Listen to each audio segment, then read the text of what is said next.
1999, the last year of the beloved 1990s, a year culminating NASCAR's recent growth across the country and around the world. 1998 saw the 50th anniversary that concluded with many firsts, including the first African-American National Series champion, as well as the first female Winston Cup champion. Now heading into 1999, there are even more stories to be told, and much more to look forward to as we close in on the 21st century. This is Sunday Night Lights 1999.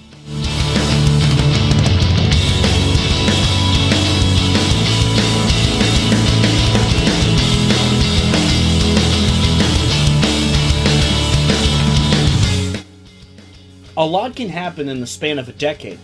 Despite that, it's still not a long amount of time. In 1990, NASCAR began to build momentum that's kept on coming. As Mark Martin took home the championship, we saw the release of Days of Thunder, a movie that put NASCAR in the Hollywood spotlight. And now, we reach the end of the decade, having come off a historic 50th season of NASCAR, concluding with the first ever female Winston Cup champion, Shauna Robinson. NASCAR is continuing to grow in popularity with stars from across the country, plus creating new promotional opportunities, everywhere from merchandising with Nike Racing and the Coca-Cola Racing family, to NASCAR's presence in the growing gaming market. As we continue to see this growth heading into the new millennium, one major addition is coming. One that could potentially be a major game changer for the sport and bring competition to the likes of Ford and General Motors. But we'll talk about that later in this video. It's time to go racing for the last time this decade. We start off 1999 with the 4th season of the Kodak IMSA Stock GT Series, where Bill Lester comes off an incredible championship run, running the table all the way back from a last place finish at Daytona. Lester is looking to go back-to-back to solidify himself as a top road racer and a legitimate prospect despite his late start to racing. The schedule stays the same for 1999 at 9 races, starting at the Daytona Road Course and ending out west at Riverside. Jumping into silly season, the defending champion Bill Lester remains in the series, though his title rival does not, as the 97 champion Jeff Brabham retires from full-time racing. He will still be around further up the ladder, as he wants to run a few more Winston Cup and Busch Series races on road courses. This meant Jack Roush had to find a new driver, and this team would pick up Darren Brasfield, who brought Visa along with him in the number 6 Ford. With Brasfield on the move, Pac West now has to find a new driver. They pick up Larry Gunzelman and a new sponsor in Nextel. Eddie Cheever's team signs Mike Borkowski to take over the number 51 that was previously occupied by Gunzelman. Ron Fellows moved into the number 40 for Sapco Racing after Team Scandia closed their doors. Robbie Gordon will be focusing on open wheel racing this season, but will still have a NASCAR presence, and we'll talk about where later. In addition to Gordon, Jeff Krosnov also goes back to open wheel racing, with the Arcreo Wells team picking up Anthony Lazzaro to drive the number 25. Dyson Racing Team has a new driver in Ryan Hampton, who had been previously racing in USF 2000 and the Rolex Sports Car Series. Cheez-It becomes the new sponsor of that ride. Chip Ganassi's operation expands to a 2-car team, picking up 28-year-old Sean Woodside to drive the new number 2 Chevrolet. Target will be sponsoring both cars this season. And lastly, perhaps the biggest story of Stock GT silly season comes from a part-timer and a new team.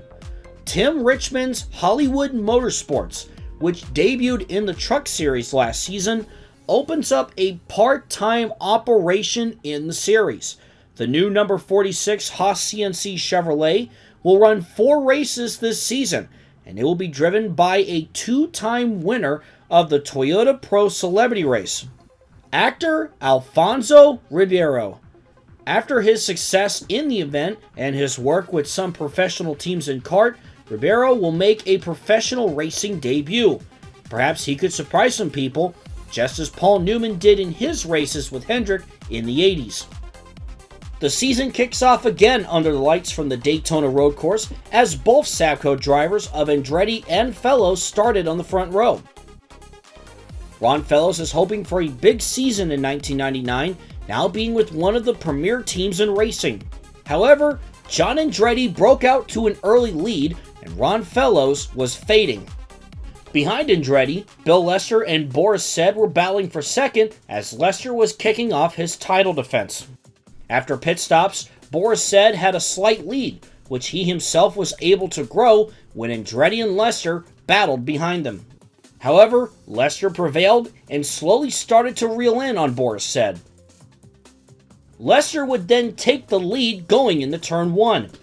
After that, Lester's lead only grew after the final round of pit stops, and from last place here a year ago to a comeback series champion to winner at Daytona, Bill Lester took the season opener with John Andretti in second place.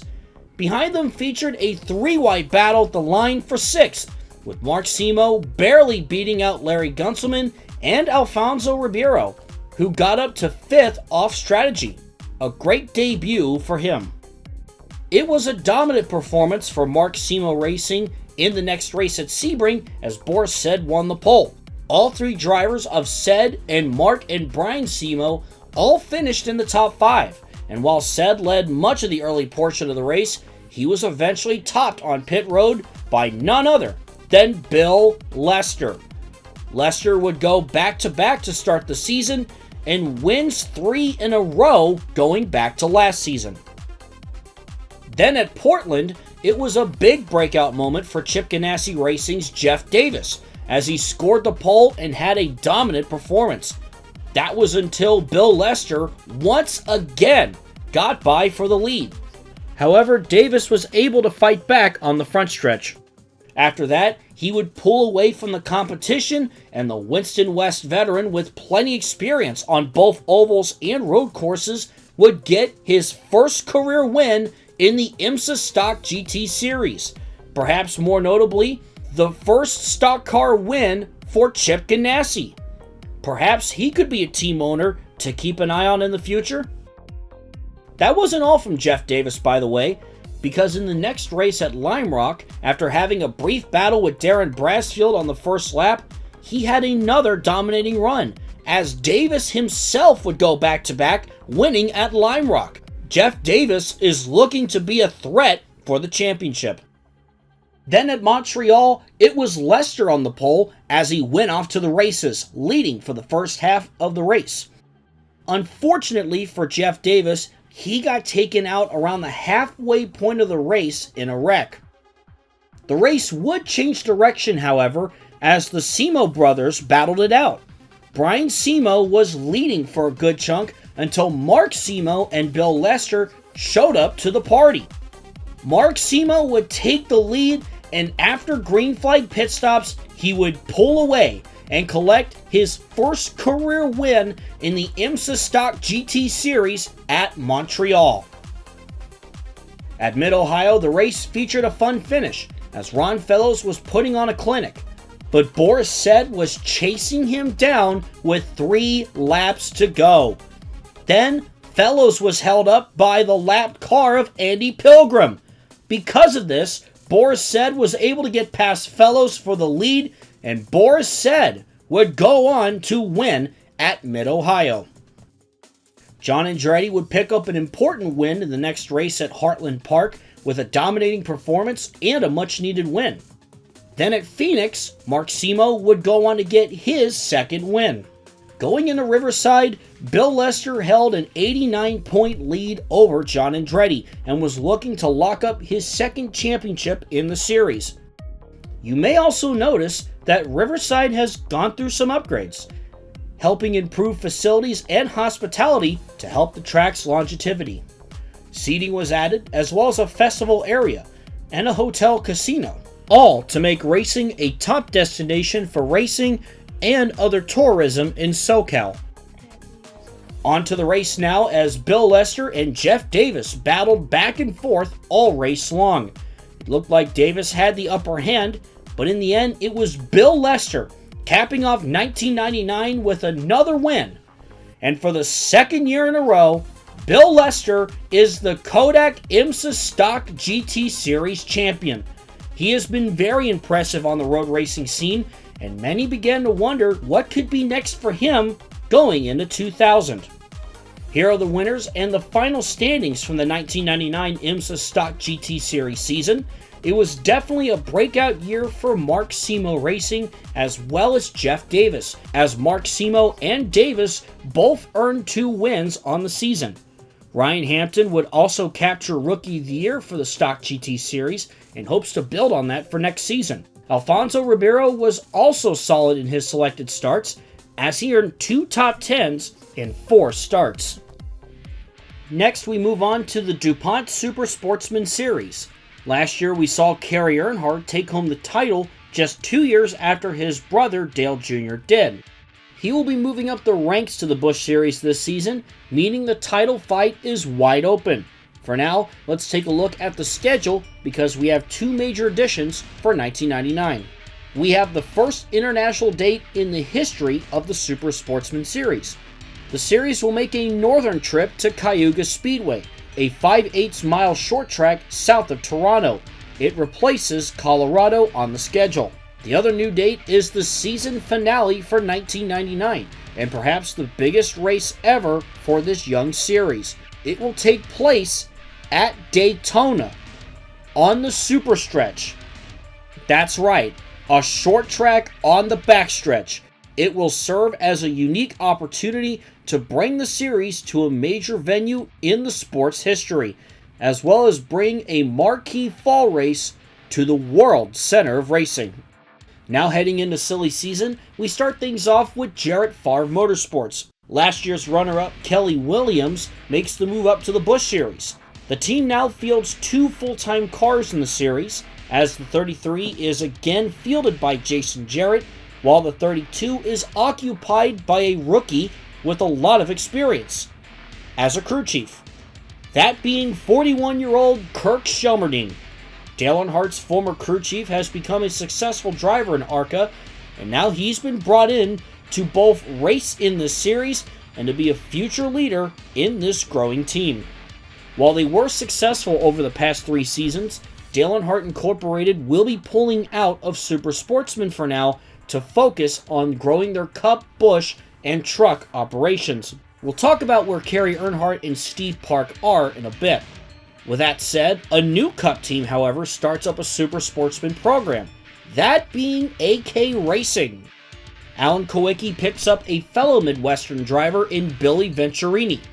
Venturini was impressive with his family team last season, and now becomes the first development driver for the Polish Prince, driving the number 7 Rain-X Ford. AK Racing has taken a slower approach to expansion than other teams, but it's been successful so far.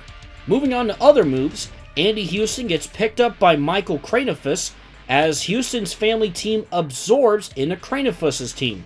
Houston will drive the number 37 Polaris Ford. Phoenix Racing opens up a second car for late model racer Angie Wilson. She will pilot the number 1 Chevrolet, sponsored by Bob Evans. Bobby Hamilton Racing has a new driver with his 21-year-old son, Bobby Hamilton Jr., as Chad Chaffin goes over to race in ARCA. Hank Parker Jr. and Lyndon Amick also become full-time drivers this season. As for part-timers, the most notable newcomer stems from Hendrick Motorsports. They opened the number 51 car sponsored by GMAC for Mr. Hendrick's son, Ricky Hendrick. The 19-year-old will run 6 races this season, and he's not the only gun looking to make an impression. There's also 18-year-old Justin Labonte running some races in the number 44 Pontiac for Joe Gibbs Racing. Justin is the son of 2-time champion Terry Labonte. Other new part-timers for the season include modified racer Rene Dupuis for Jim and Judy Motorsports, Jeff Foltz for Base Motorsports, Tina Gordon for CC Welliver Racing, and Frank Kimmel, the full-time ARCA driver, racing for Larry Clement. In the opening race of the season at Walt Disney World, JD Gibbs started from the pole, looking to have a big year for his family team. On lap 8, Jason Jarrett and Andy Kirby got together, and Rick Baldwin got involved, but all three would keep going. Stanton Barrett was truly the class of the field for most of this race, as he would kick off 1999 with a win. Going into the next race at Rockingham, Stanton Barrett was in a close battle with Billy Venturini in the closing laps. However, Venturini was not able to get to the finish on fuel and had to pit with 2 laps to go. Barrett and many other leaders barely had enough, and while it was heartbreak for Venturini, it would be victory once again for Stanton Barrett as he goes back-to-back to open the year in dramatic fashion. Toby Porter and Buckshot Jones were easily outclassing the field in the very next race at Atlanta, and during the middle portion of the race, they went side by side for the lead and exchanged it several times. Porter finally pulled ahead later, and after Jones short pitted to try to gain the position he needed, they were once again close late. As the two diced through lap traffic, Porter's newer tires handed him what he needed. Toby Porter earns his 3rd career win in a thriller. Buckshot Jones was only 0.19 seconds behind, but the two of them were 14 seconds ahead of 3rd place Kirk Shelmerdine. Just after 9 races, we may have begun to take a first glance on who could be a heavy favorite for the championship, that being Jay Sauter. He quickly became the most dominant driver of the short tracks. That included winning 3 in a row at I-70, Wisconsin, and Oswego. Jay Sauter was looking like a major threat for the championship. At Charlotte, the race would instead be dominated by Buckshot Jones and Toby Porter, both of whom led almost the same number of laps, exchanging the lead back and forth. At the end of it all, and in a nearly side-by-side finish, Toby Porter would win his 2nd race of the year, and once again on a 1.5 miles, just like Atlanta. Perhaps Toby Porter could be looking for the next step up. The first ever International Super Sportsman Series race took place at Cayuga in Canada, and we saw very impressive days out of 2 up-and-coming drivers, those being Billy Venturini, who started on the pole and led early, and Casey Atwood, running top 5 the whole race. However, their inexperience would bite them, as Jay Sauter would earn what would already be his 5th win of the season. The saying goes, it's never over until it's over. At Myrtle Beach, Billy Venturini dominated early, but after the first set of pit stops, Kirk Shelmerdine and of course Jay Sauter were closing. The leaders pitted around lap 50 of this 110-lap feature, so it seemed like everyone would need to pit, until lap 102, where just after the top 3 finished their pit cycle, Jason Jarrett and Casey Atwood would spin off each other at pit exit. And with that, the 7 cars that had yet to pit stayed out, possibly having enough to make it. JD Gibbs held the lead at this point with his teammate, employee, and driver's son, Justin Labonte, right behind, making just his 6th start. With a Joe Gibbs 1-2, we had just a 2-lap dash to the finish. And Labonte did not hold back. He dive-bombed his boss and teammate going into turn 1. And thanks to a lapper stuck in front of them from the caution line, he made it work. JD Gibbs and Buckshot Jones went side by side for 2nd, while the part-time 44 car pulled ahead. The 18-year-old son of Texas Terry, Justin Labonte, steals it for his first career win. We also had back-to-back first career rookie wins, from an 18-year-old to a 41-year-old in Kirk Shelmerdine, getting his first win at Louisville. Then at the next race at IRP, it may go down as the race of the season. The race had several leaders, including Billy Venturini, Jason Jarrett, Toby Porter, and Buckshot Jones. At the tail end of pit stops, we had a very strange moment. Brett Sontag, the only car who had yet to pit, got spun off of Hank Parker Jr., trapping several cars a lap down. This caused it to be a 2-car race for the most part between Porter and Jones. That was until after both of them made their final stops with 10 laps to go, we had a caution with major implications. Tina Gordon got spun and Jay Sauter, the points leader, T-bones her, Gordon flips, and they even collect the second place car, Buckshot Jones. Jay Sauter spent a while on pit road getting repaired. This led to a finish for the ages, as some cars tried to make it on fuel. We restarted with 2 laps to go, but the entire top 3 of Barfield, Hamilton Jr., and Rick Baldwin all pitted. Mario Gosselin inherited the lead until he ran out of fuel, with cars slowing all over the track, but the race remaining green. 2 drivers took the white flag together side by side, Brett Sontag looking for a shock win off fuel strategy, as well as Toby Porter, the best car all day, who managed to come back to the lead even after being stuck in 25th. Porter had the inside line, which was the weaker line all day, but he had the better car. Porter earns a 4th win in his breakout season for him in one of the most insane finishes imaginable, and takes a bite into Sauter's points lead. He finished 20th a lap down, which itself was lucky for him. Buckshot Jones, Billy Venturini, and Kirk Shelmerdine battled Jay Sauter during the early stages of the race at North Wilkesboro, and Shelmerdine got ahead of him on pit road. However, he wasn't a factor for the win, because Billy Venturini managed to leapfrog the leaders on the short pit, take the lead, and use lap traffic to build a big lead. He would lead the entire second half of the race, and the Chicago native Billy Venturini gets his first career win at North Wilkesboro, and the first win in the series for 8K Racing. About 1/3 of the way in at Ileana, Barfield got held up by lap traffic and would take the lead and more. Venturini became the new leader, but then just 3 laps later, Buckshot Jones took the lead, with Robbie Reiser and Stanton Barrett chasing him down.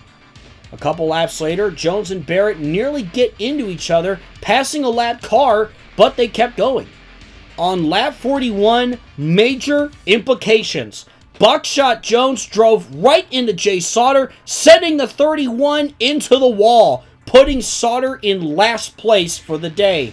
Stanton Barrett would run away with the lead and go on to win afterwards. This takes us to the final race of the season at the Daytona Superstretch. Going into this race, Jay Sauter held a 98-point lead over Toby Porter for the championship. With the track only being able to hold 26 cars, the race would have a B main and an A main. The top 18 in standings are locked into the A main, which is the only race that will count for points. The B main is made up of those below 18th in points, and the top 8 from the B main would make the A main. Then the 26 car field would re-qualify for that A main. We start off our B main as a couple of potential future stars ran up front. Justin Labonte would hold off Ricky Hendrick and Frank Kimmel to be among the top 8 to advance to the A main. And here are the 8 drivers who will join those 18 in the A main. In the A main, it was a battle between Kirk Shelmerdine and Toby Porter all race long. The two swapped the lead quite a few times until around 10 to 15 laps to go, when Shelmerdine was able to distance himself from Porter and cruise to the win. Despite Porter finishing in second, in third was your champion, Jay Sauter. Sauter had an outstanding season, earning 7 wins, 16 top 5s, and 19 top 10s with an average finish of 6. Sauter was far and away the class of the field. And with that, here are all the winners and the standings from the 1999 DuPont Super Sportsman Series, where we saw a lot of rising stars and potential future prospects as well. There will definitely be a handful of drivers that will be ready to make their move to the next level next season. Who will it be? Only time will tell.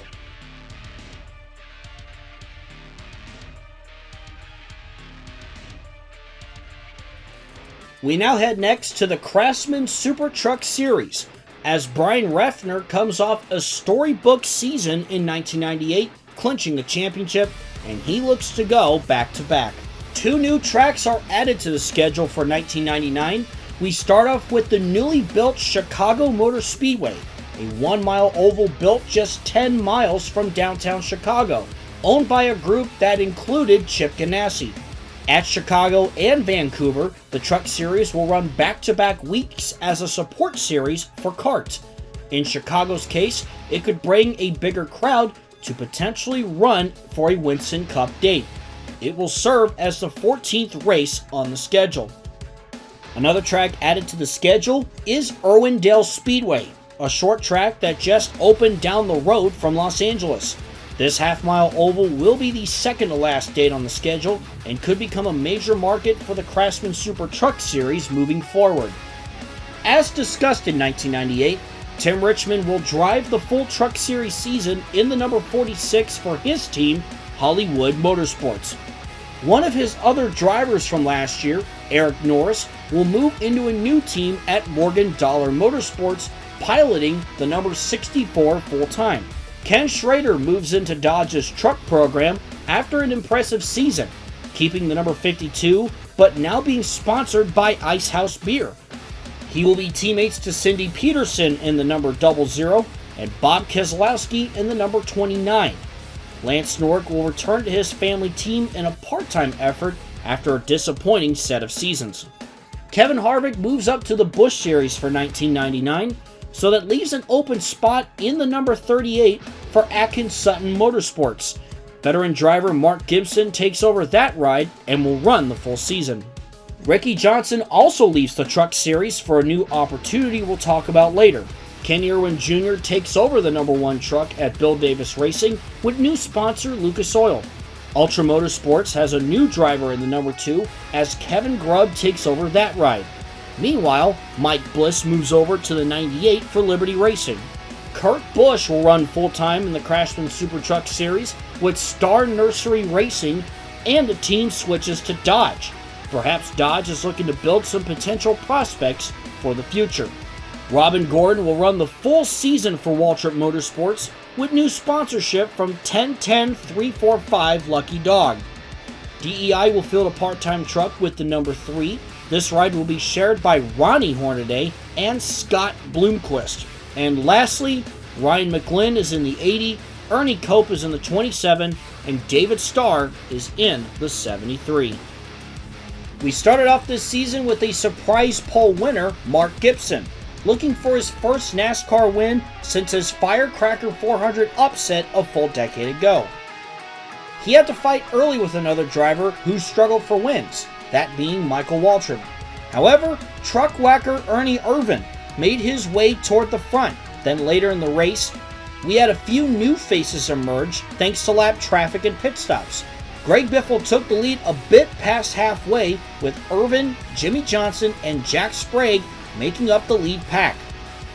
Sprague had the fastest truck out of them and cut his way around Johnson and Irvan to second place. He forced Biffle off the track a few times, and they were side by side with 2 laps to go. But Biffle was putting massive blocks on Sprague. After finishing second in points with plenty of highlights but no wins, it's a first career win for Greg Biffle in the season opener.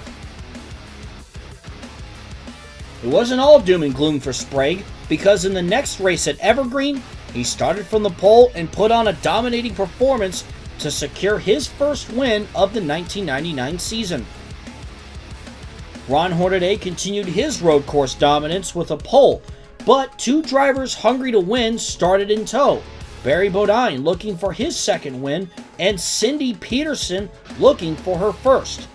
Hornaday led the first half, but Barry Bodine was able to make a dive bomb pass with 10 to go.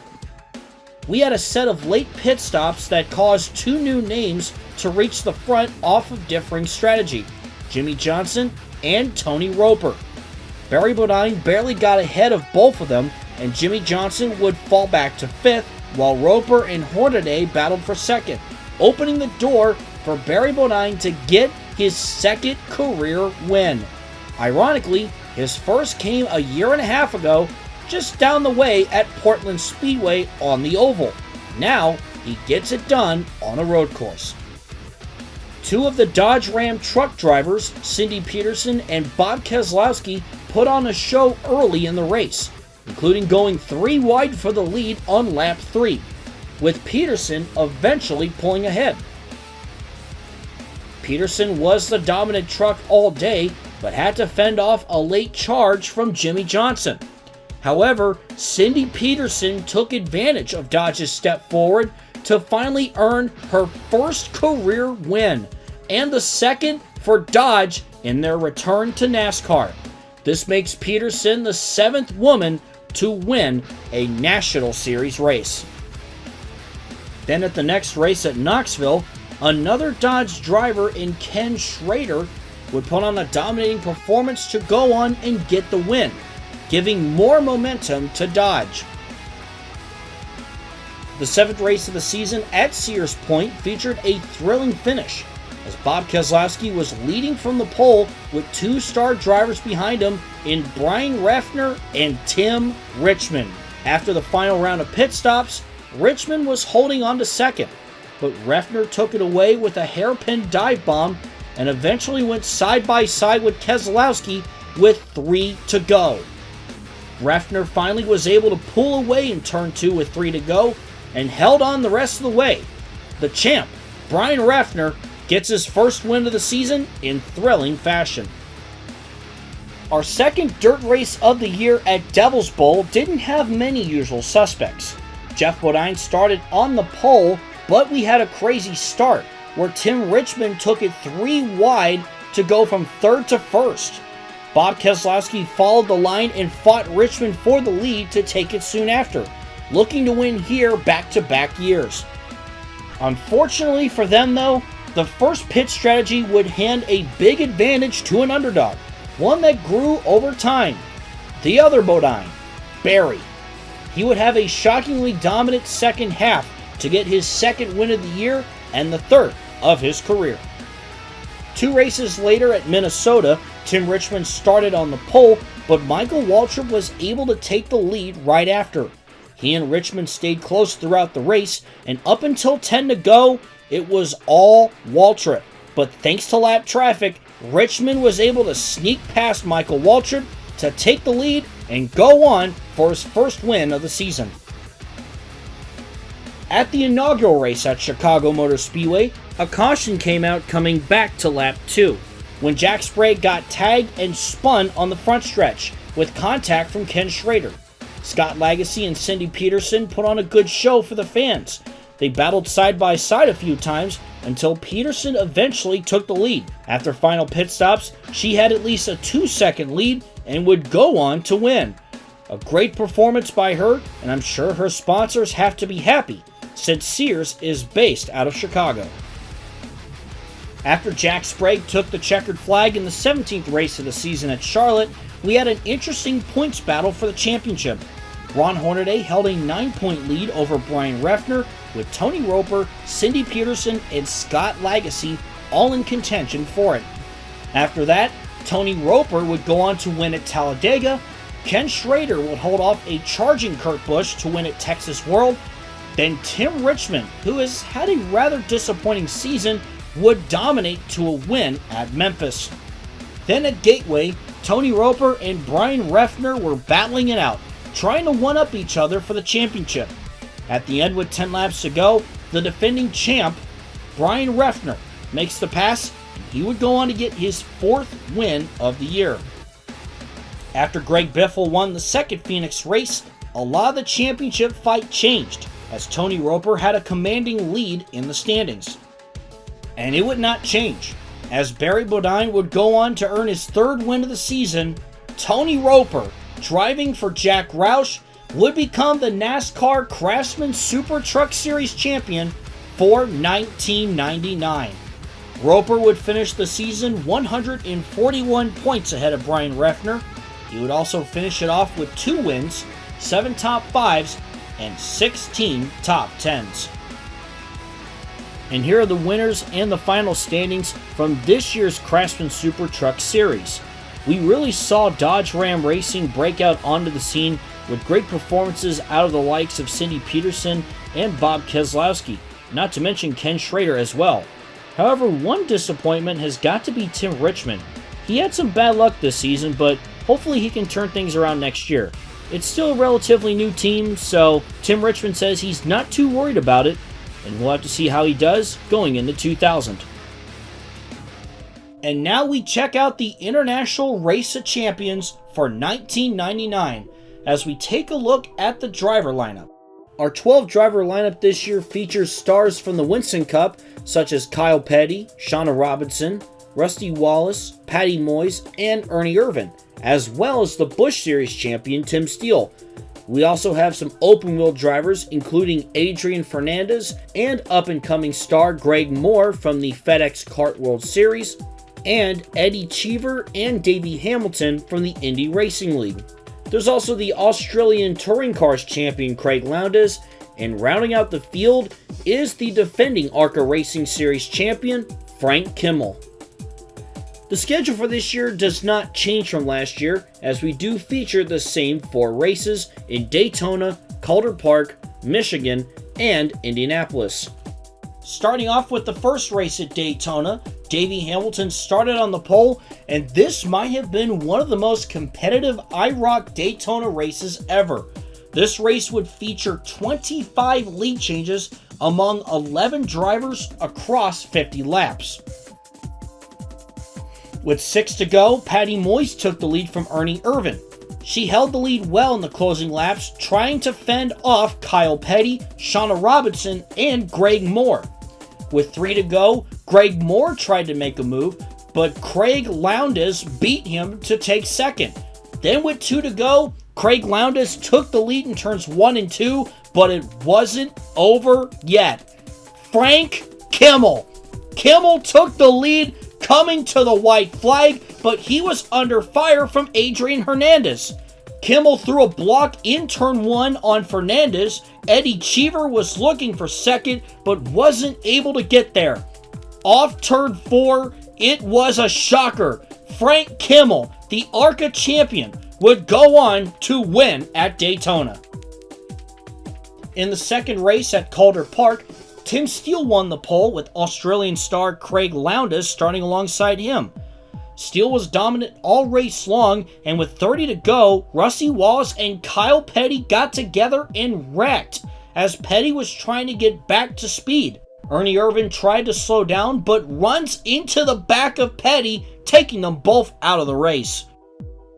Frank Kimmel was able to run down Lowndes for second in the closing laps, while Tim Steele, the Busch Series champion, went on to win. At Michigan, Patty Moyes scored the pole, but she didn't have the result she was looking for.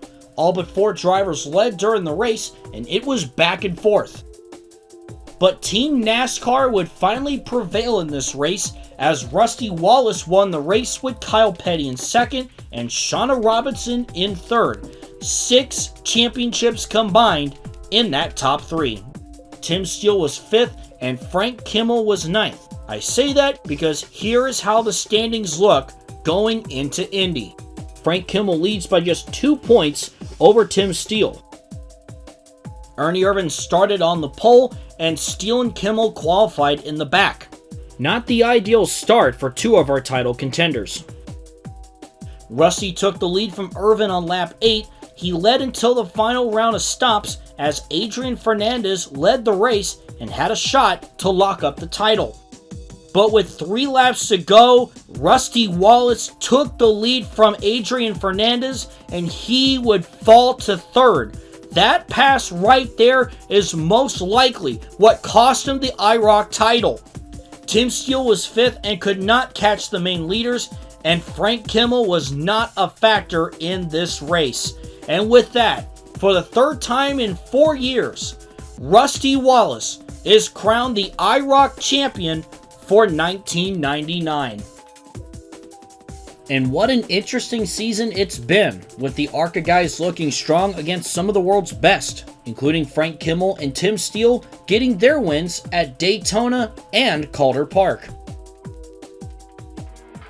Now we take a look at the 1999 NASCAR Busch Series season, where we saw the opportunity of a lifetime for three-time ARCA champion Tim Steele as he took home the championship driving for the newly formed Jared Favre Motorsports. Steele does have a ride lined up to run in the Winston Cup this season, so this will open the door for someone else to claim championship glory. Taking a look at the schedule, not many changes were made either. The NASCAR Busch Series is once again stacked this season, though some of last year's big names have made the move up to the Winston Cup. Those are the champion Tim Steele, the winningest driver in Jerry Nadeau, and also the 1997 champion John Nemechek. That said, there are plenty to break out and take the crown this season, including Tony Stewart, Dale Earnhardt Jr., Matt Kenseth, and Paige Jones. At the same time, there are tons of rookies looking to make their names.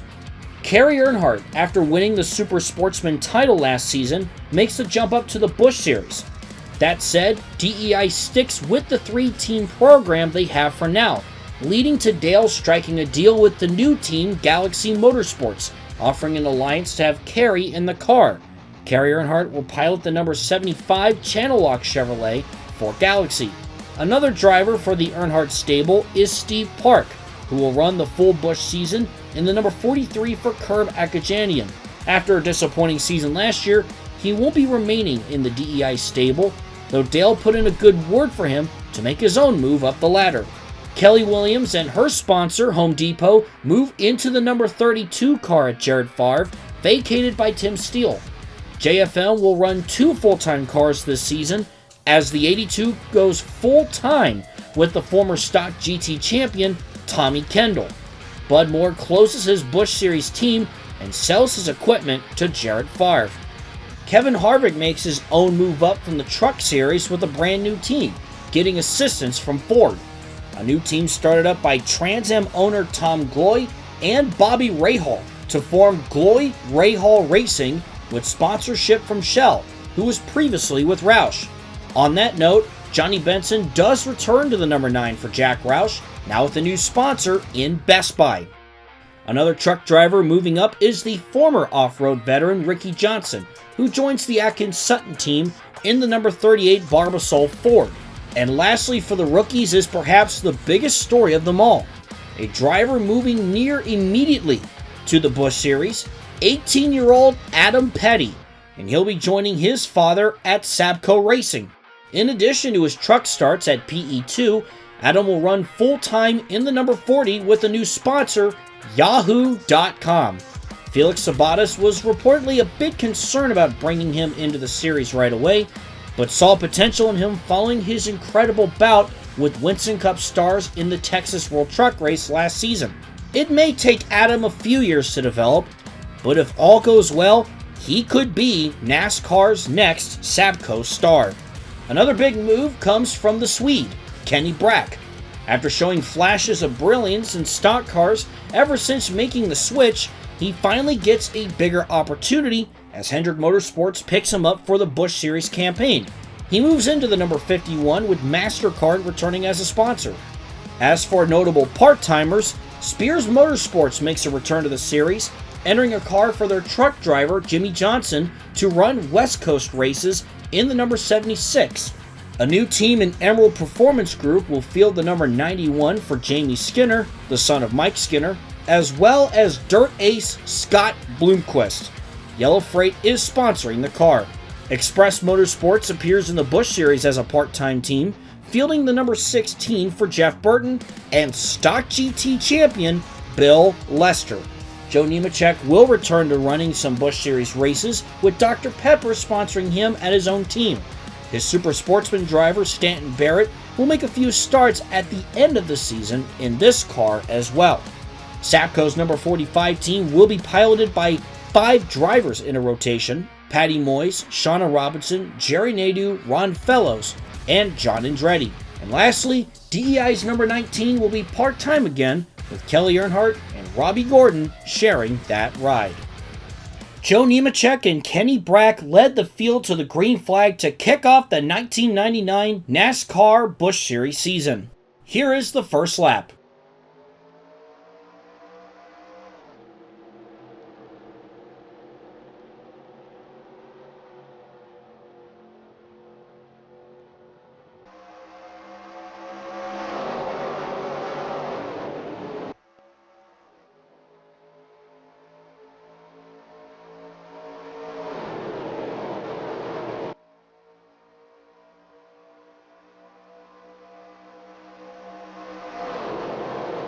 Off turn 2 and down the backstretch, it's Joe Nemechek and Kenny Brack side by side. Two drivers looking for a lot of improvement this season, as Nemechek has the advantage on that inside line as they head into turns 3 and 4. Coming back around to complete the first lap, it's Joe Nemechek out in front with his new sponsor, Dr. Pepper.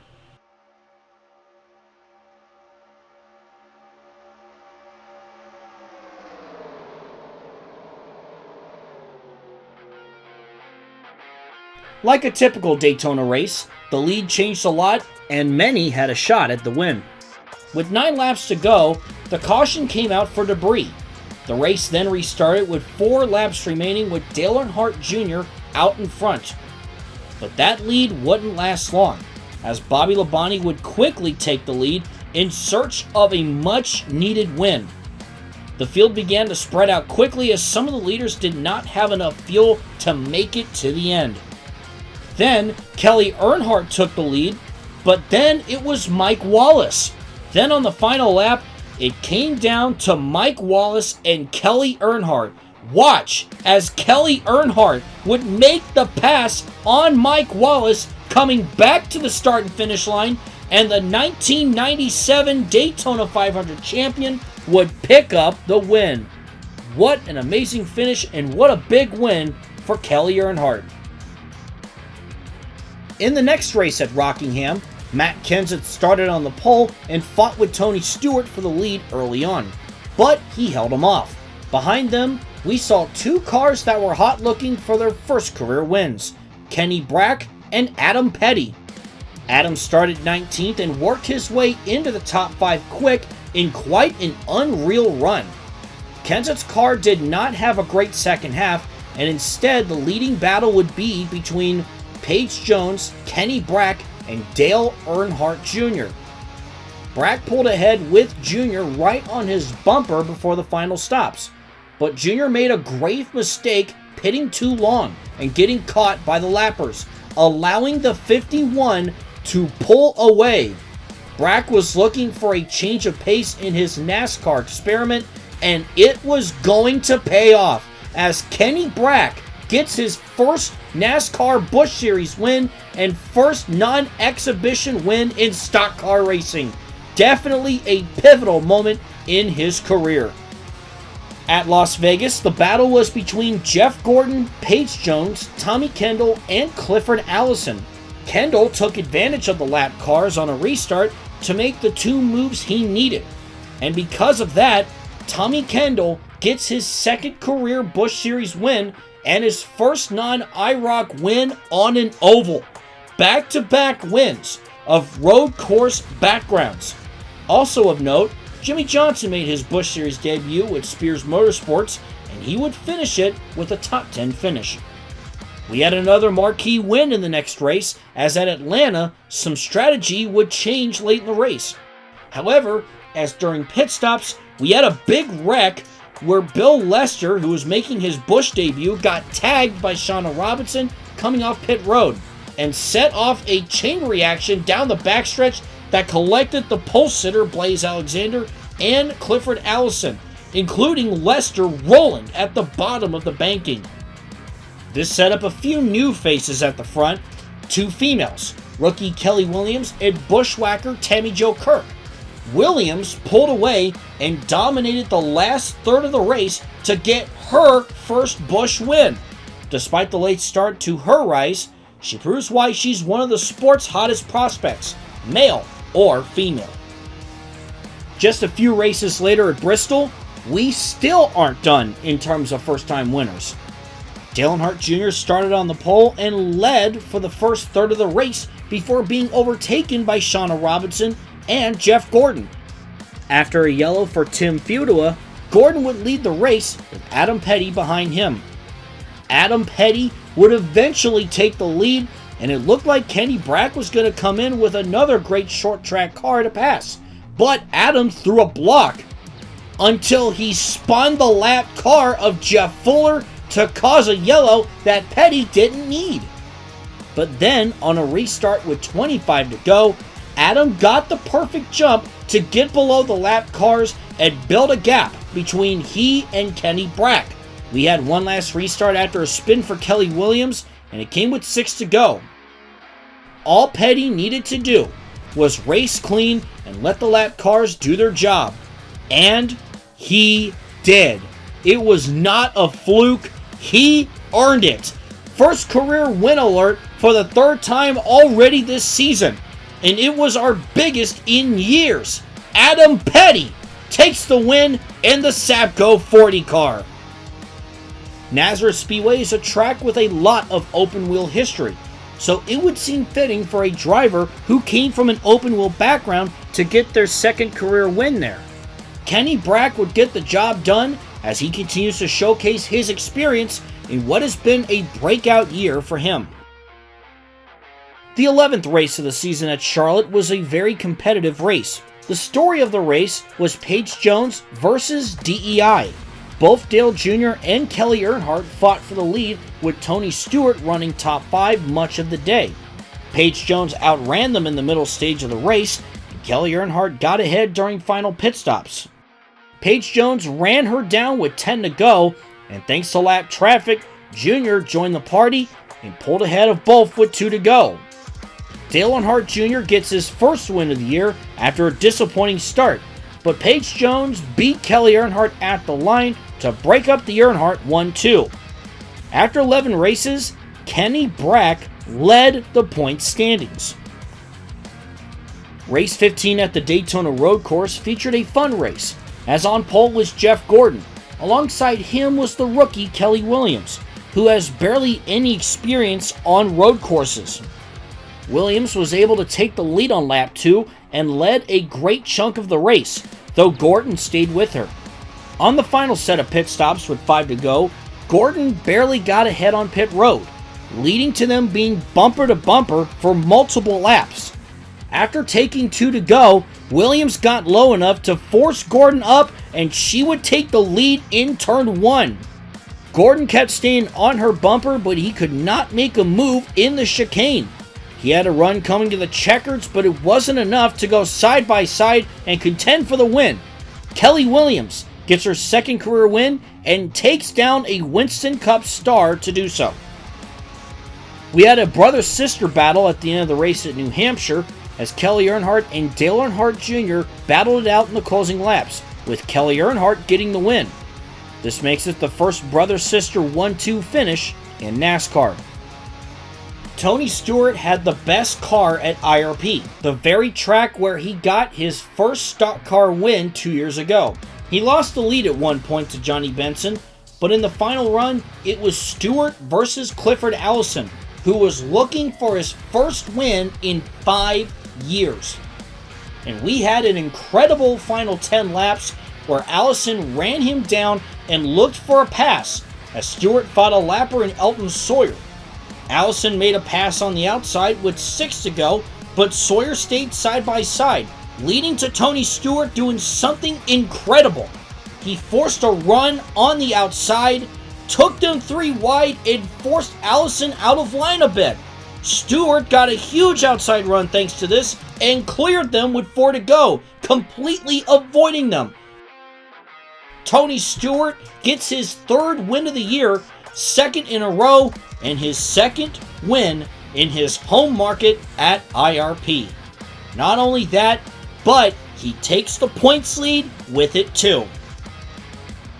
A few races later, Paige Jones maintained his lead in the later stages of the race, but Adam Petty was on the move and reached 2nd, and needed a lap traffic miracle after a bad start.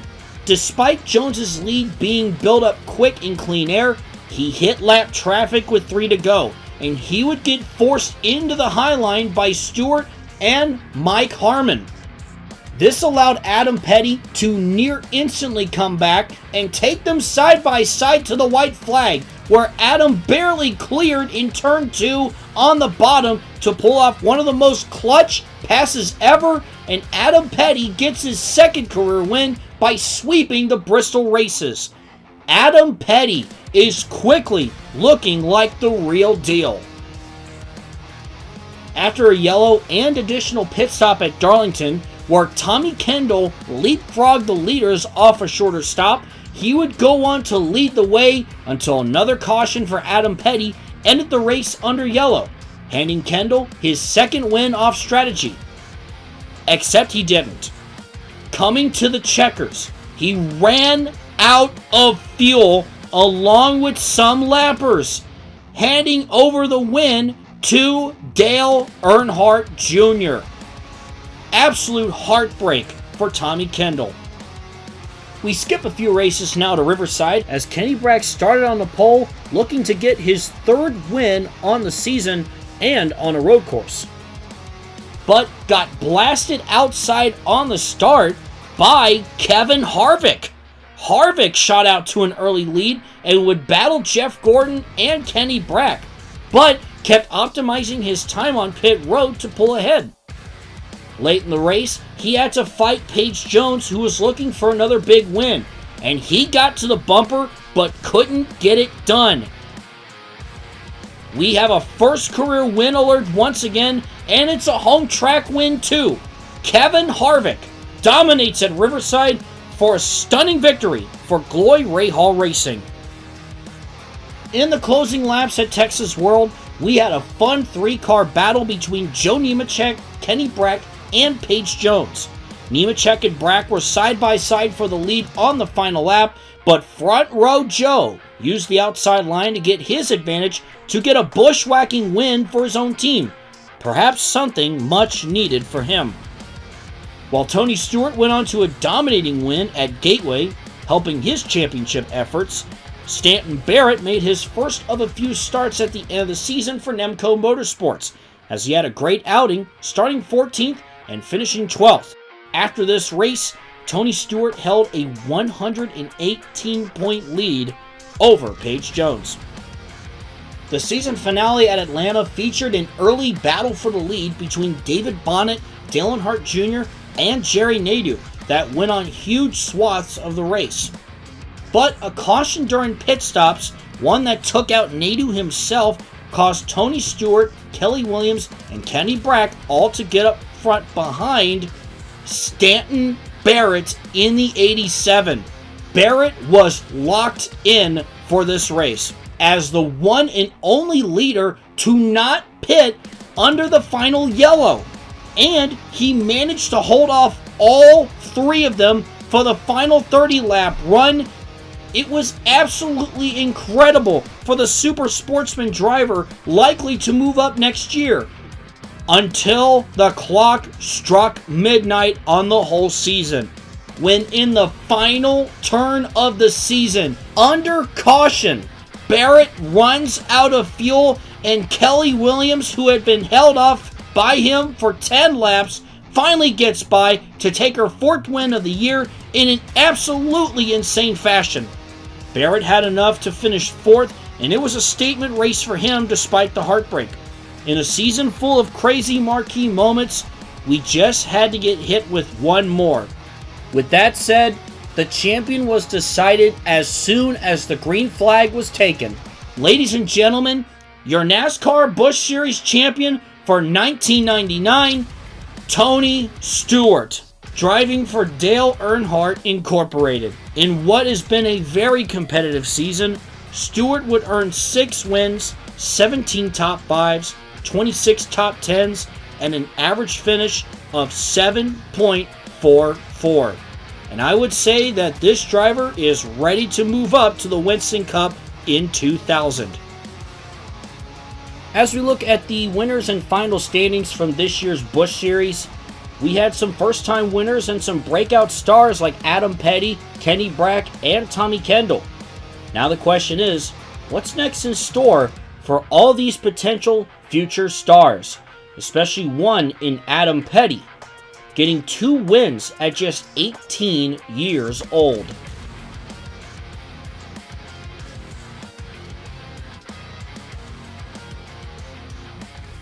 And now it is time to cover the 1999 season for the NASCAR Winston Cup Series, where we come off a historical 50th season that would crown the first ever female Cup Series champion in Shauna Robinson.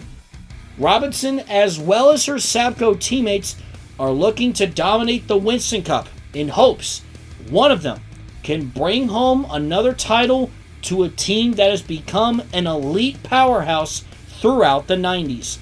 Now we move on to the schedule as one new track joins the schedule for the 1999 Cup season, that being Homestead, Miami, who has hosted the Busch Series the last few years. They will replace one of Richmond's dates on the schedule and will serve as the second to last race of the season.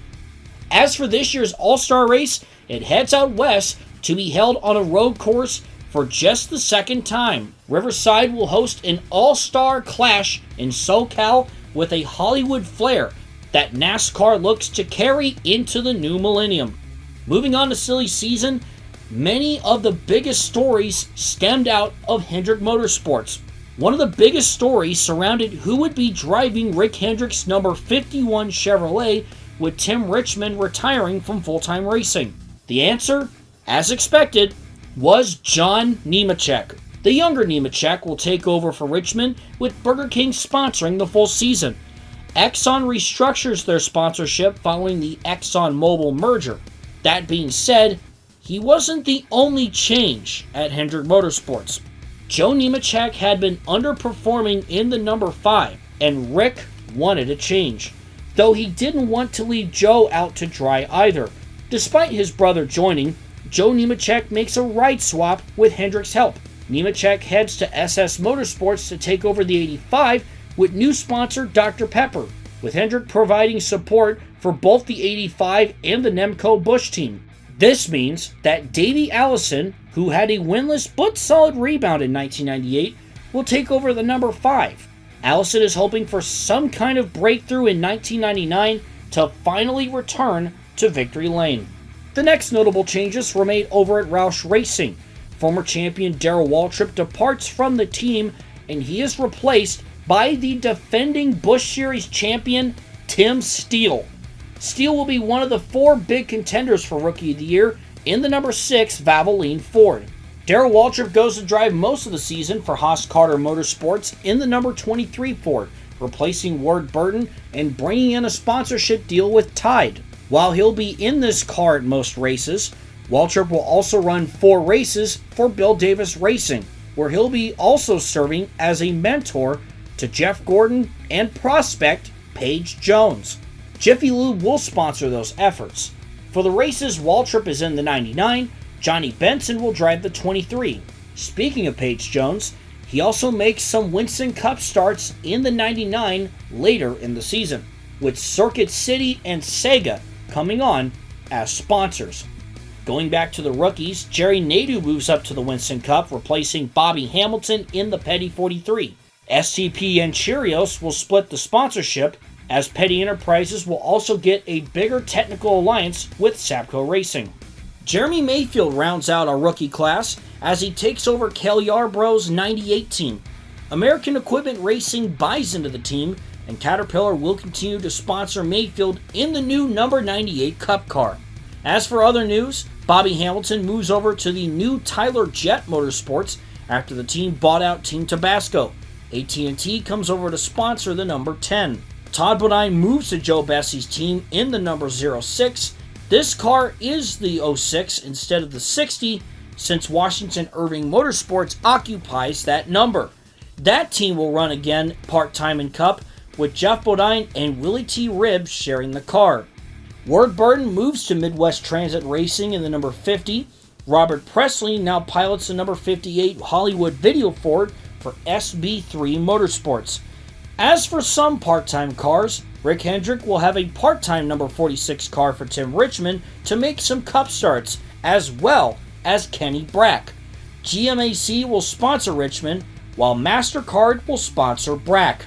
DEI will continue to run the number 8 part-time, with Tony Stewart and Dale Earnhardt Jr. sharing the car. Penske Racing brings in the new number 12 DuPont Ford, which will be shared between 3 drivers. First, it will be driven by 2-time Indy 500 winner Al Unser Jr. at the Daytona 500 as a one-off, though this won't be the only time you see Unser in the series this season. Next is Yannick Dalmas, soon to be 4-time Le Mans winner, who you may remember from the 1996 International All-Star Open. He will attempt 2 road courses in the summer. Lastly, in this car is Matt Kenseth. Kenseth will make a handful of starts and looks like he's being prepared to go full-time in the Winston Cup for 2000. In the second half of the season, Eel River Racing will make their debut as a part-time team. Al Unser Jr. will run some races with this team, as well as Robbie Gordon splitting the ride. They get sponsorship from Universal Studios. LJ Racing brings on Quaker State with a rotation of drivers. Most notably, the car will be driven by Eric Comas, who formerly raced in Formula 1 at Sears Point and the Daytona Road Course. Larry Hedrick Motorsports has Jimmy Spencer and Greg Sachs splitting the ride. Ricky Johnson will run the road courses for Butch Mock, and Jeff Braden will run the road courses for Dunleavy Racing. And lastly, Ron Fellows will drive a one-off in a Ford Sapco car at Watkins Glen, the number 47 Hot Wheels Pontiac. We start things off with Speed Weeks, which included Ernie Irvan winning the shootout, and for the 41st running of the Daytona 500, the front row consisted of 2 former winners, Bubba Nissen on the pole and Shauna Robinson next to him. And while Sterling Marlin would win the first dual race, Robinson stayed competitive and would win the second dual race, despite being locked into the front row. Bubba Nissen and Shauna Robinson would lead the field to start the 41st running of the Daytona 500. Here are the opening 2 laps.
Down the backstretch for the first time this afternoon, Nissen and Robinson still side by side as 42 cars start to roar around this 2.5 mile circuit.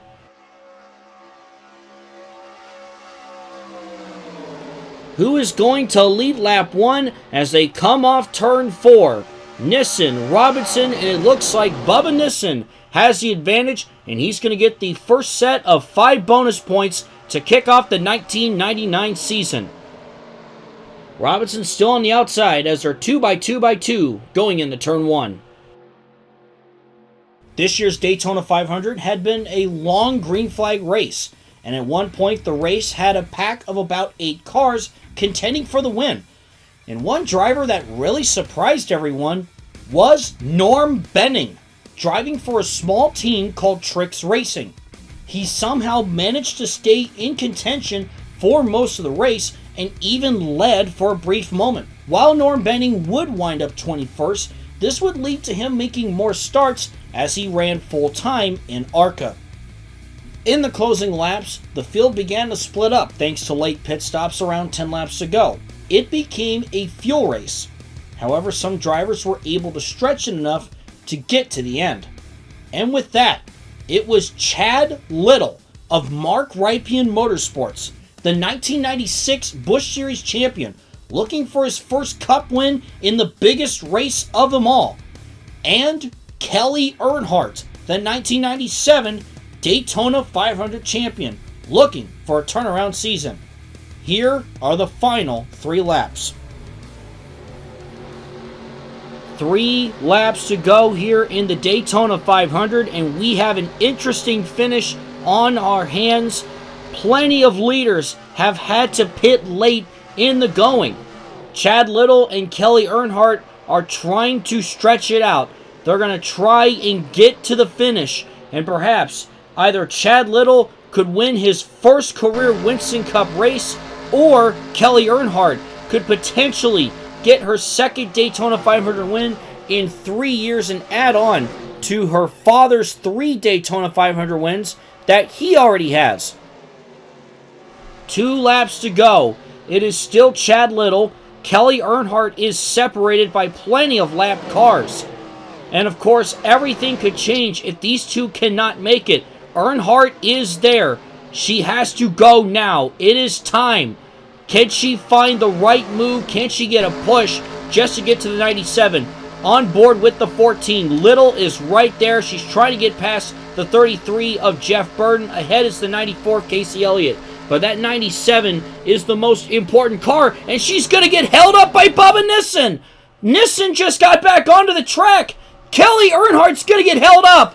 And it's all for Chad Little now in that John Deere Pontiac. White flag. Final lap of the Daytona 500. This is for everything. Chad Little needs something big for him and Mark Rypien, the 2 Spokane natives.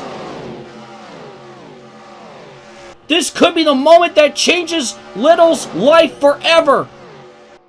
2 turns away from history for Chad Little.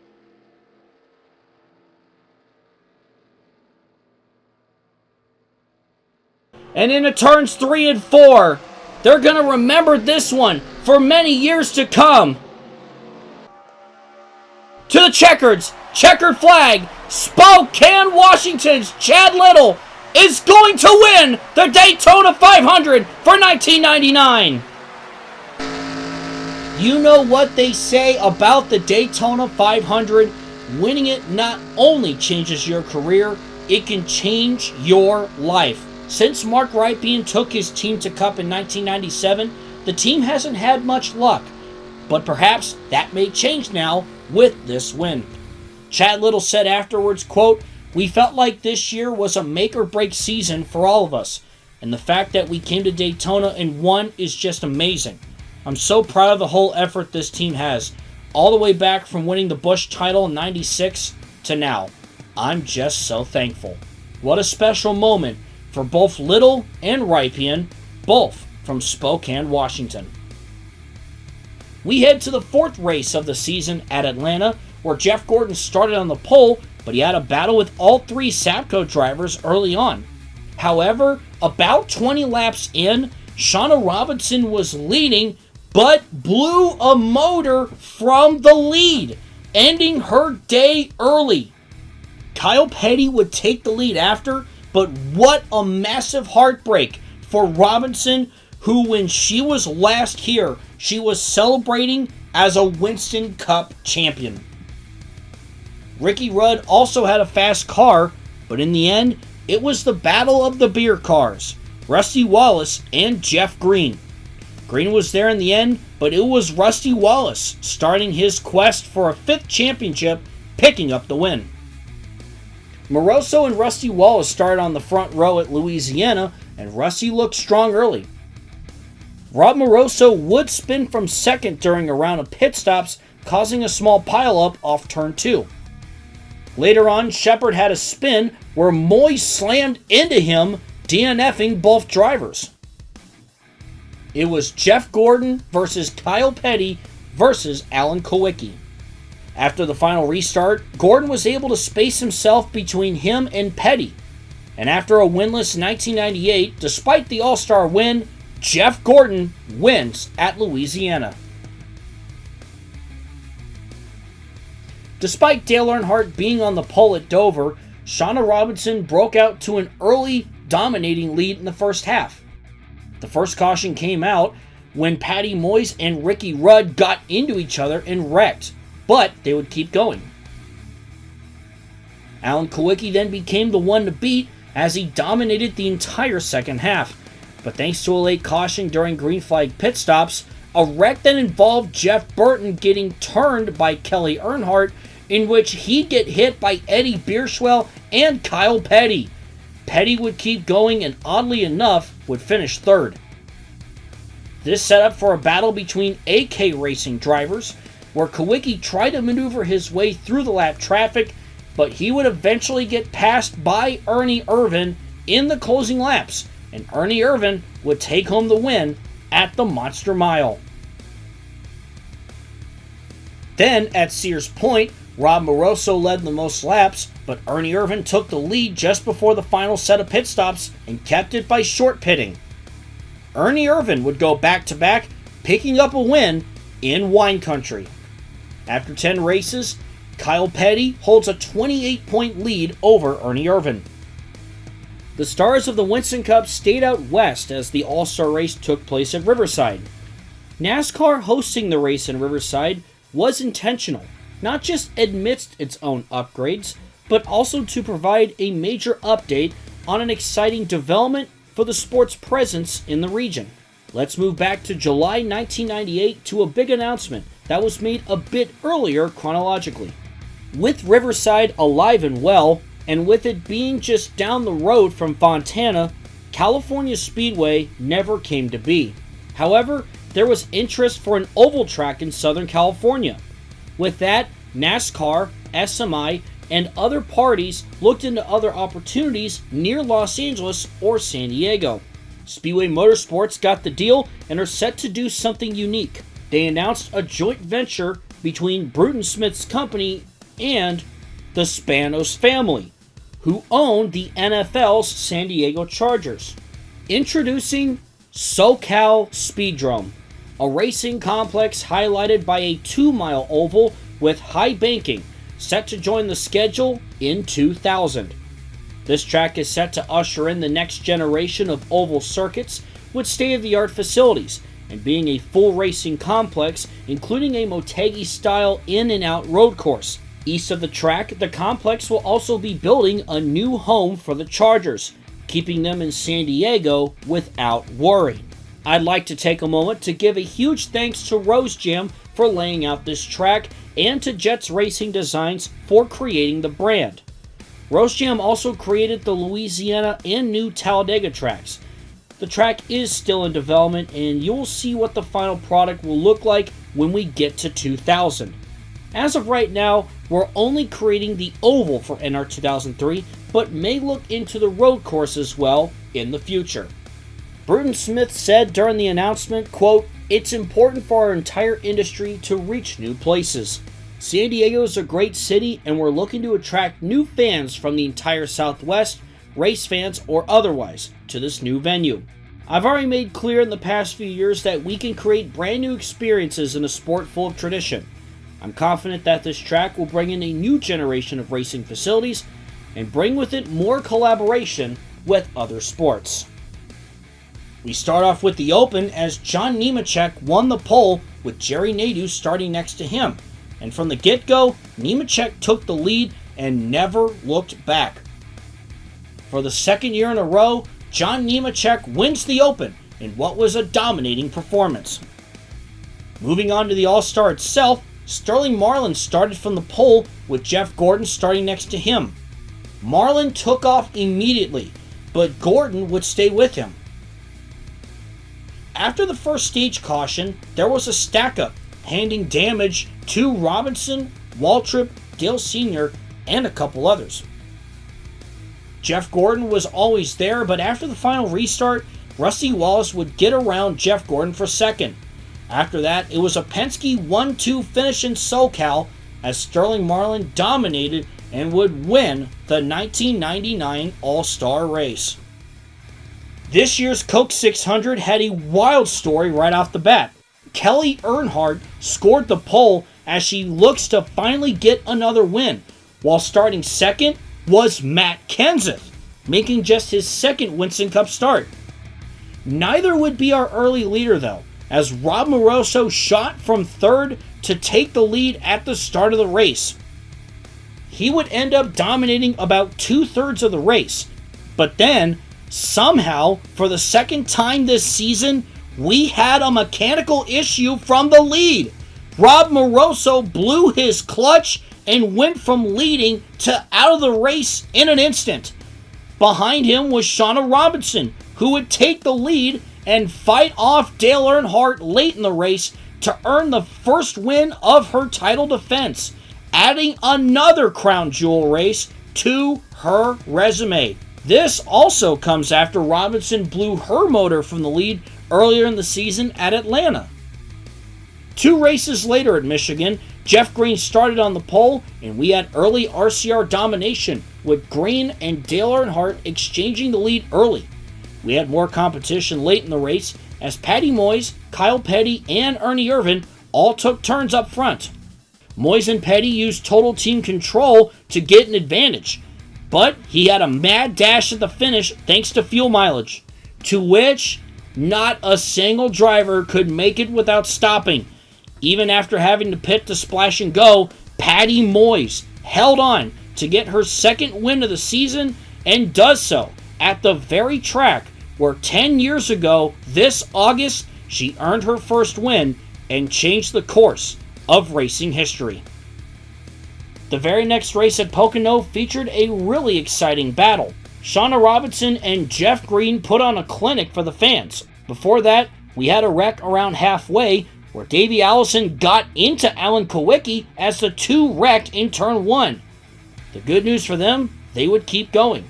Jeff Green had the lead, but then green flag pit stops took place around 10 laps to go. Shauna Robinson pit a couple laps before Green, and she would chase down to take the lead with 7 to go. But then with 5 to go, Robinson was getting held up by a damaged Ward Burton car. Then with 4 to go, she got held up again by Darrell Waltrip, and this would lead to Jeff Green taking the lead back, and despite Robinson and Moroso chasing him back down, Jeff Green would get his first win of the season at Pocono.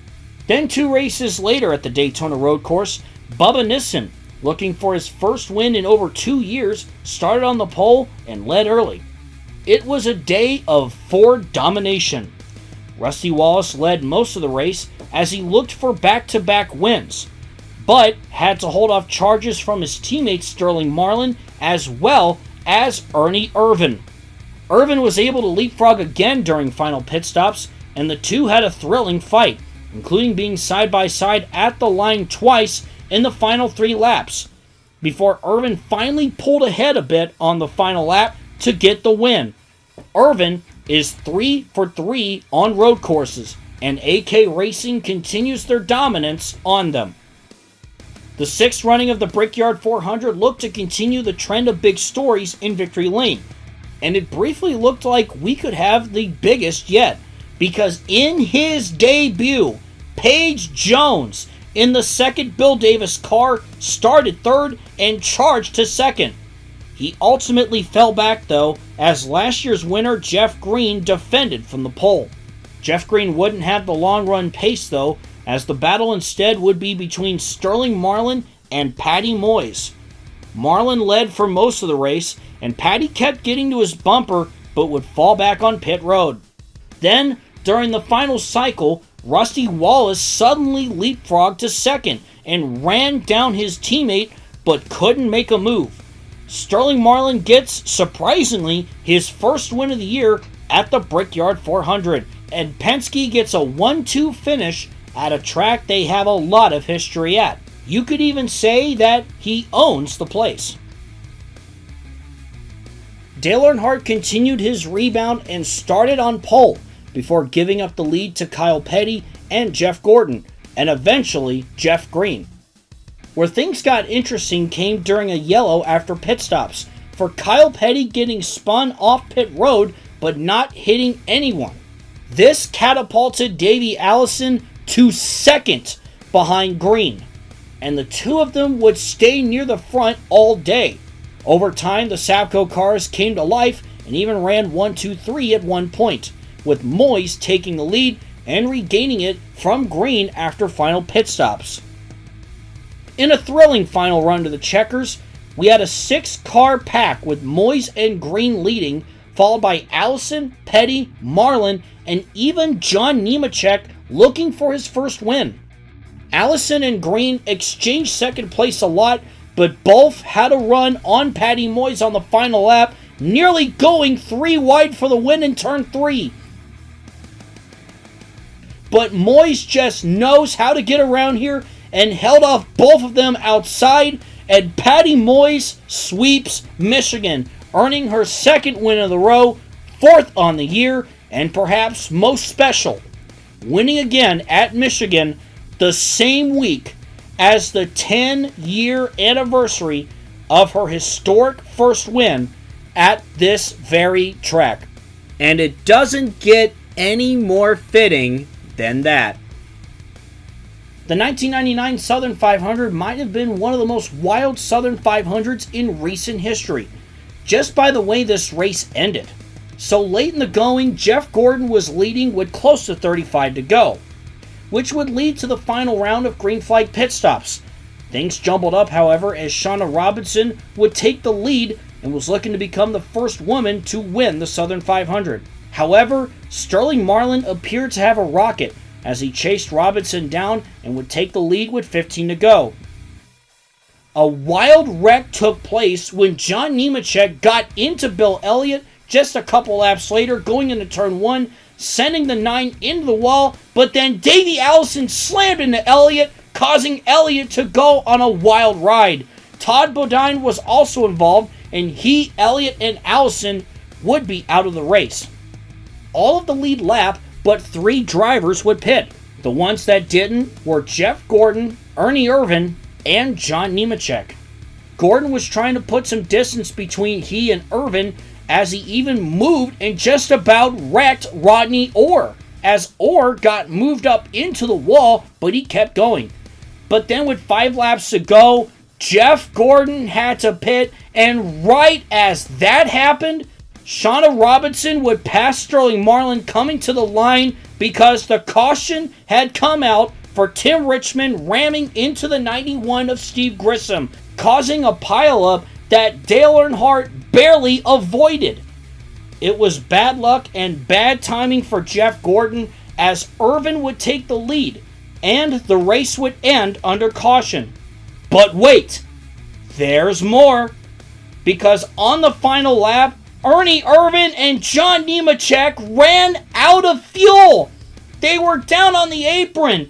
This is just like what happened in the Busch Series. And after all of that, Shauna Robinson would go on to win the Southern 500, the first female to do so. And that makes it all 4 crown jewel races now won by female drivers. And 4 races in a row now have been won by females. A wild finish to the final crown jewel race of the 1990s. After a streak of races full of drama and dominating drivers, we had a race that was a smooth battle at Dover between 3 drivers who were overdue for things. Jeff Gordon started on pole and led early, looking for a second win to really bring himself back into the spotlight, and fought alongside Kyle Petty most of the day, looking for his first win since the spring, despite being a title favorite. However, in the final third of the race, both would be outdone by a guy we've waited even longer on, the man in black. Dale Earnhardt took the lead away in lap traffic just before final pit stops and pulled ahead after them. For the first time in a year and a half, the Intimidator is back in victory lane. After the 27th race at Martinsville, which was won by Jeff Gordon, here's what the standings look like. It's a tight battle between these 5 drivers, and it all comes down to what happens in these next handful of races. Now, before we talk about the end of the Winston Cup season, we must talk about a big story that you've been waiting for. One that came on Thursday, October 14th, 1999. A clock has begun a countdown at the Daimler Chrysler Center in Auburn Hills, Michigan. In exactly 500 days, we'll see a new beginning for Dodge in NASCAR. Dodge will make their return to the Winston Cup Series and more in the 2001 season. The program will be led by veteran crew chief Ray Evernham, who himself will be partly or fully owning Dodge's flagship team. We're still a ways off from finding out who else will join the new program, but one thing is certain: it'll change how Ford and GM run their teams. With more competition than ever, the sport could be due for a big shakeup in the next few years. Time will tell. Now, back to 1999, where we have a champion to crown. Then at the 30th race at Riverside, Dale Earnhardt started on the pole for this one with his teammate and title contender Jeff Green beside. Sterling Marlin dropped a few spots on the start as Jeff Green would jump to the lead with Patty Moyes right behind him. Green is still in search for that second win that can help him towards the championship. Can this be the day that Green gets that clutch win? The day was dominated by Green, with his closest competition being Moyes, as well as Ricky Rudd looking for his first win of the year. Moyes got ahead of Green during final pit stops, but Jeff Green rallied around her. That was until lap traffic became a bit of an issue. Moyes, Rudd, and even Dale Earnhardt all closed in on Jeff Green, with Patty Moyes taking it side by side in the final turn before the white flag. And coming out of it, Moyes would clear for the lead, and she would not look back. She managed to hold on through the final lap without issue, and Moyes is really getting hot suddenly. It's her third straight top 2 finish, and her 6th win of the season. We may have a 6th title contender on our hands, despite her early inconsistency. Jeff Green stays in the fight with a great race all around, but he still just can't get that second win. In the midst of our incredible title fight at Texas World, we had some new faces running up front, including pole sitter Rob Moroso leading a large chunk of the race, and segments led by Jeff Gordon and Dale Earnhardt. Not to mention the Busch regular Paige Jones running as high as 2nd and finishing with a top 10. This kid could be something special. With that said, the race did eventually come down to 2 title contenders, Ernie Irvan and Kyle Petty. Irvan led after a final restart, and while Kyle Petty got a run to his bumper, he didn't have anyone to help push, as Ernie Irvan took home a 5th win on the season to get a boost in the points race. In the next race at Gateway, Jeff Gordon sat on pole with Tony Stewart beside. And not only that, Stewart took the lead on the first lap and led the first section of the race. A great run out of him, though eventually the regulars in Kawicki and Sterling Marlin overtook him. Kawicki led the first segment before Sterling Marlin took the lead. Though with final pit stops occurring in the last 15 laps, we had a big change. Marlin was the first to pit and did so with terrible timing, as we had a caution in turn 3 with title implications. Mark Martin made a late decision to pit and cleared himself out on Shauna Robinson's front end, ending his own day and forcing Robinson to make a stop and be forced to the back. The battle at the end was between Kawicki, Gordon, and Moyes, with Petty even sticking his nose in it as the best running title contender. Jeff Gordon ultimately used the outside line to master lap traffic and get his 3rd win of 1999. Kyle Petty and Jeff Green were the only 2 title contenders to finish in the top 10, and also Tony Stewart came away with a top 5.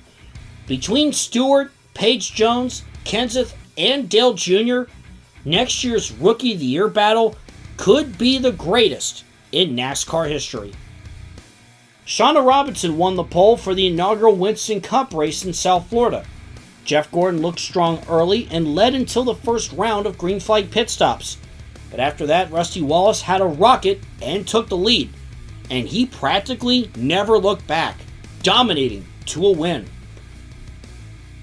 And here we are once again, the season finale, the 1999 Napa 500. Once again, another packed crowd to witness the crowning of a Cup Series champion. Rusty Wallace and Shauna Robinson will be mathematically eliminated at the drop of the green flag, but hope to finish their season strong with a win. As for the championship battle, Ernie Irvan comes in as the points leader, just 59 points ahead of Kyle Petty, who is chasing his second championship and wanting to add on to the Petty family legacy.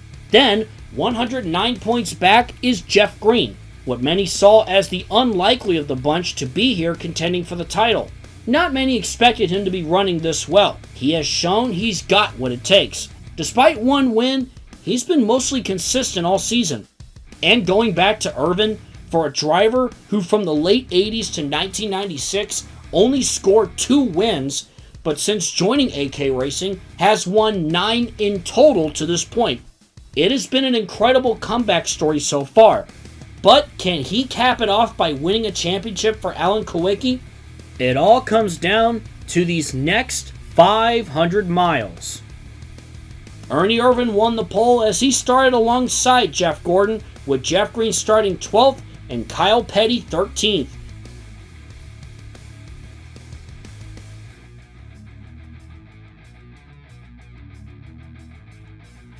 Early on, it was a battle between Ernie Irvan and Jeff Gordon, as Jeff Gordon would take the lead 4 laps in.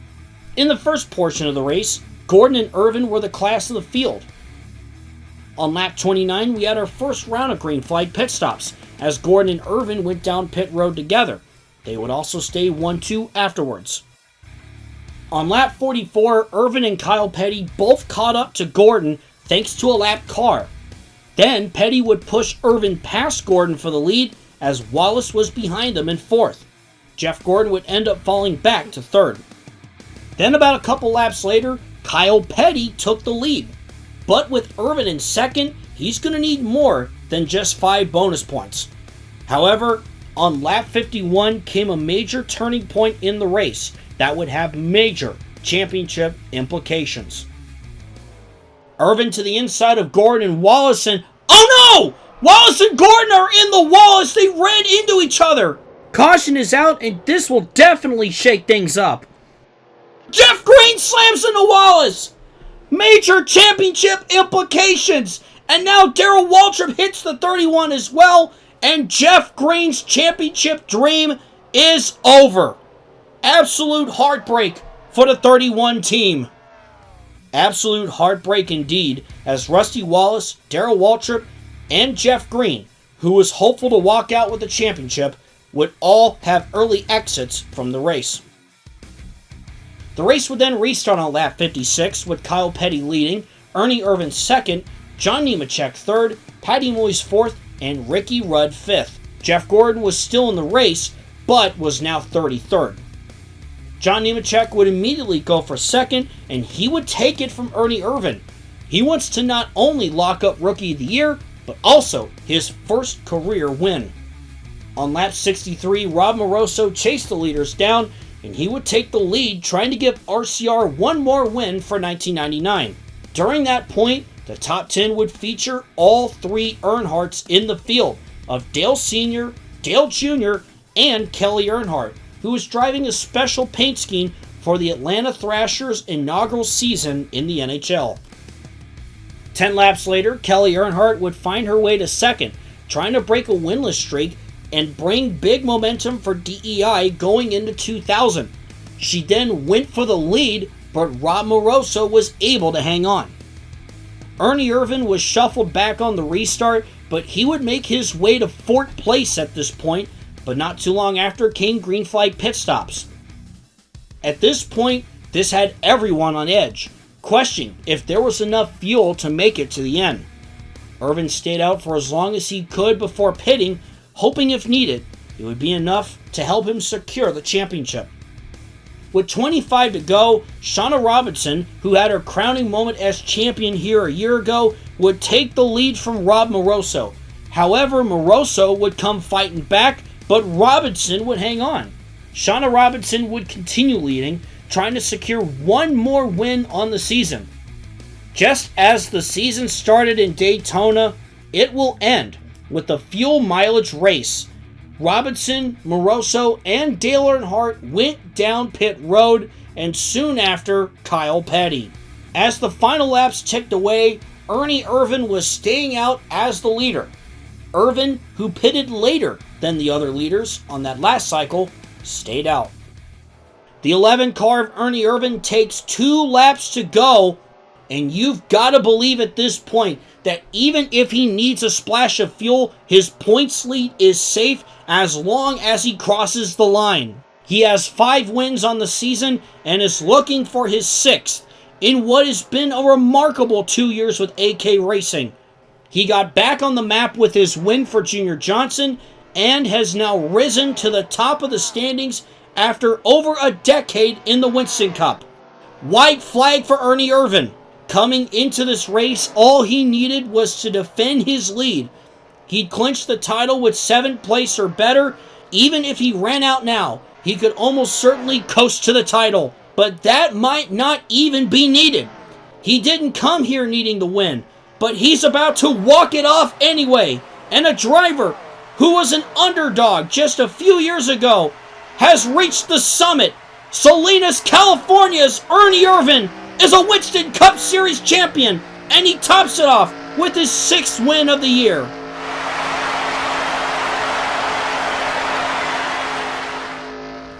What a season for Ernie Irvan. He finishes off a championship year with 6 wins, 17 top 5s, and 25 top 10s with an average finish of 7.77. Alan Kulwicki took a gamble on expanding his race team, and it paid off. Even though he himself hasn't won a title, he's done just about everything else, including winning the Daytona 500. The addition of Ernie Irvan benefited his team, and it saved a driver's career.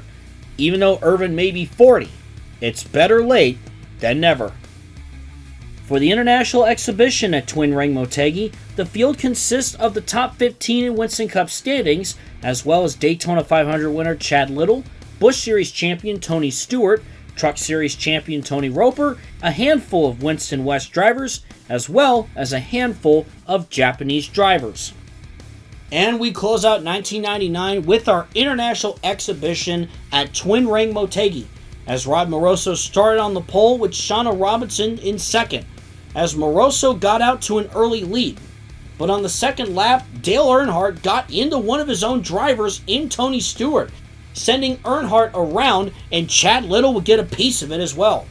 Moroso would continue leading after that, as we had green flag pit stops at lap 30. However, Rod Moroso went back down pit road after already pitting. That was because he was hit with a speeding penalty. Shauna Robinson would then take over the lead after that. Then we had our final set of pit stops with 10 to go, and there were no issues for the 1998 champion. Shauna Robinson would go on to win in Japan. And here's a look at all the winners as well as the final standings, as Patty Moyes had the most wins with 7, and when you add that to Kyle Petty's 2 wins and Shauna Robinson's 4 wins, that marks a total of 13 races won by Sabco Racing. And that is almost half the races this season. What a season for this team. Meanwhile, the best winless driver was also our Rookie of the Year, John Nemechek of Hendrick Motorsports. Could he be the one to get Hendrick back to the top? We'll just have to wait and see in 2000. It's fitting that a decade of transformation for NASCAR ends with a driver who himself transformed taking the title.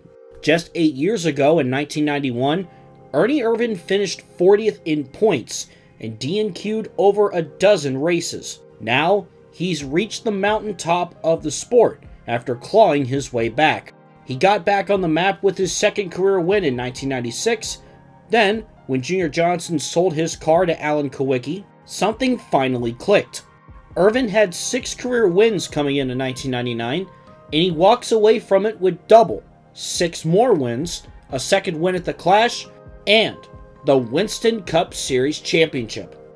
At the NASCAR Awards banquet, Ernie Irvan spoke about the determination and longevity every driver has. He said, quote, "I remain thankful for everyone who's let me race for them in the past decade. DK Ulrich, Tim Morgan, Larry McClure, Junior Johnson, and now my boss, teammate, and friend, Alan Kulwicki."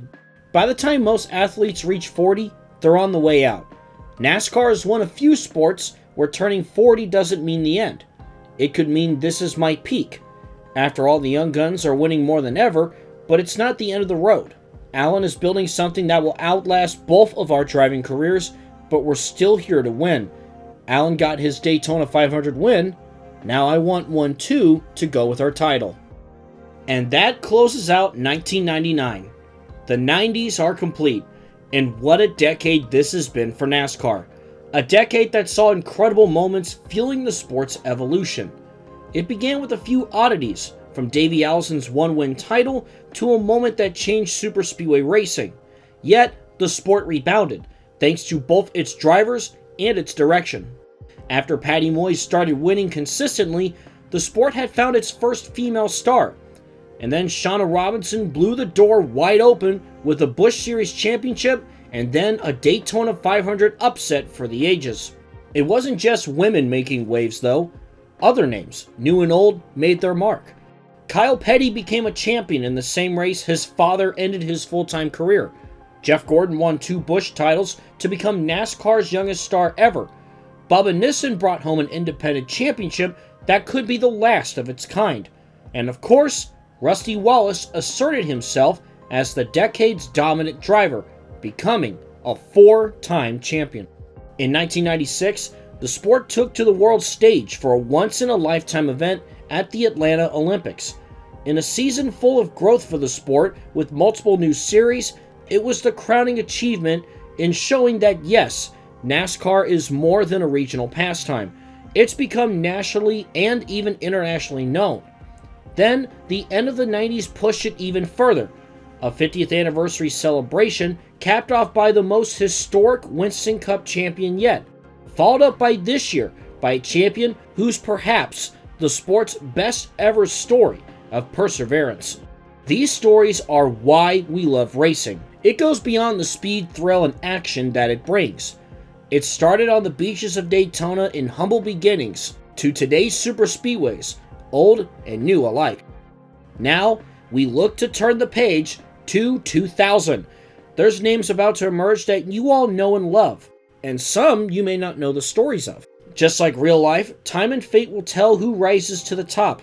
Sunday Night Lights is a celebration of every driver who's ever set foot in a NASCAR vehicle. In real life, we know the stories of Earnhardt, Gordon, Kawicki, and the Labontes. But in this timeline, we've gotten to learn more about those who didn't make it to the mountaintop. Drivers like Bubba Nissen and Patty Moyes, and there's even more who could be on the way, like John Nemechek, Kelly Williams, and Paige Jones. Every NASCAR champion from its 76-year history has had their stories told. Not only does Sunday Night Lights celebrate those drivers in a whole new way, it's out to celebrate the hundreds who tried to get there. The books of the 1980s and 1990s have been rewritten. Now it evolves even further. Next time these cars hit the track, it'll be the first page of the 2000s. That will do it for the 19th season of Sunday Night Lights. Thank you so much for watching. I have a few last things to share before we go, but please like and subscribe to show your love for racing and see all the updates on this series and my other content. As always, I will be releasing all the new cars we created for the season just after this video ends. That will be shared on Stunod and linked in the description and comments for you to have fun with. Once again, we have tons of brand new paint schemes as well, including 7 different cars for Paige Jones promoting different Sega games. I'd like to give a huge thanks to RoseJam, Faris, and Jets Racing Designs for their work on these. Plus, a good chunk of them also have brand new contingency sets put together by RoseJam. We're excited to add that to more cars going forward. As always, I'd like to thank RoseJam for their work on the custom tracks for this series and the team rating system. I'd like to thank Faris for his work on the driver rating formulas we use, and Jets Racing Designs for his work creating all the graphics you see in this video. NASCAR is a beautiful pastime that can create long-lasting memories, no matter what walk of life you are. This is a sport unlike any other. Anything can happen in a matter of seconds. We're not just creating our own story, but celebrating the stories of past present, and future. NASCAR is special. Speed reigns supreme. Thank you all for watching. Next season will be something special. The countdown to the year 2000 begins.